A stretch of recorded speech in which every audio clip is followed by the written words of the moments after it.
Pashtun student organization کی جانب سے گزشتہ روز بلوچستان یونیورسٹی کے امتحانات ملتوی کرنے اور یونیورسٹی میں تعطیلات کا اعلان کرنے کے خلاف ہنگامی پریس کانفرنس منعقد ہوئی۔ اس موقع پر پی ایس او کے مرکزی رہنما سیف اللہ خان کا کہنا تھا کہ گزشتہ روز بلوچستان یونیورسٹی میں ایک جھگڑا ہوا جو کہ Pashtun student organisation, Baloch student organisation Pajjar اور پشتون اسٹوڈنٹ فیڈریشن کے ذمہ داران کی موجودگی میں حل کیا گیا۔ تاہم پشتون اور بلوچ روایات کو پیروں تلے رونتے ہوئے 30 سے 40 افراد نے 5 نہتے طلبہ کو ڈنڈوں، خنجر اور دیگر آلے سے شدید زخمی کیا، جس کے نتیجے میں طلبہ کو سول ہسپتال منتقل کرنا پڑا۔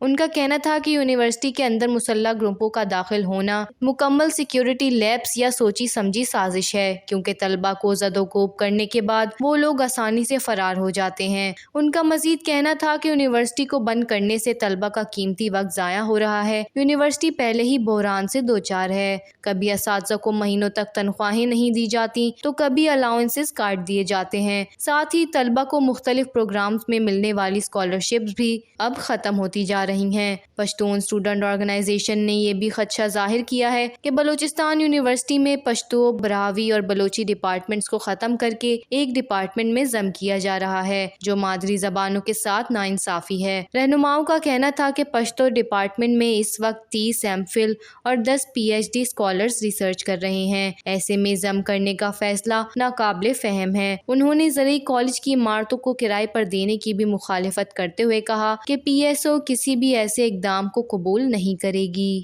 وش نیوز، کوئٹہ، بلوچستان۔